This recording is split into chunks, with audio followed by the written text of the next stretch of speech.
Jack couldn't afford to run the air conditioner. He bummed cigarettes from co-workers, charged his power bank at the office, and even took toiletries from work. Despite living in an apartment worth over 800 million won, he wouldn't even turn on the lights at home. Crushed under a massive mortgage, Jack worked several jobs a day. Hoping to earn more, he sold his apartment and invested in cryptocurrency. But just when he was about to cash out for a big profit, he was dragged into a police investigation over a noise complaint tied to his old place, missing the perfect window to sell and ending up deep in debt. Now, he had finally tracked down the man responsible for the noise, Jim. Jack was trapped inside Jim's home, too scared to move. He waited for Jim to fall asleep, thinking he could take him out with a tool. But when the moment came, he couldn't go through with it. Killing Jim wouldn't erase his mortgage or recover the lost crypto gains. It wouldn't get him the double compensation he'd hoped for by backing out of the apartment sale. Jack decided to cool down and turn to leave when the doorbell rang.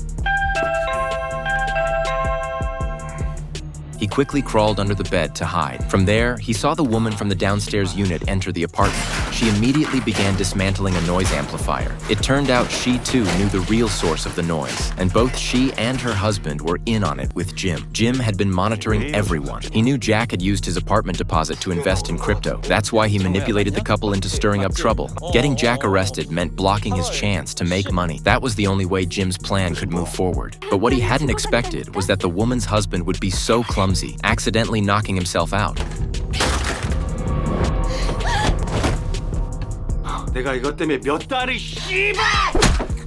Jack then witnessed Jim kill the woman, but before he could even react, Jim shocked him again. He called the police and reported that Jack was the killer. Furious, Jack crawled out from under the bed and confronted Jim. But Jim wasn't afraid. Jack panicked, begged for mercy, and offered to help. Since Jim had already killed the woman, Jack proposed they plant the body in the penthouse unit, home of the building's representative, and steal the accounting ledger from there. That way, they could frame the top floor owner for everything. Jim was convinced.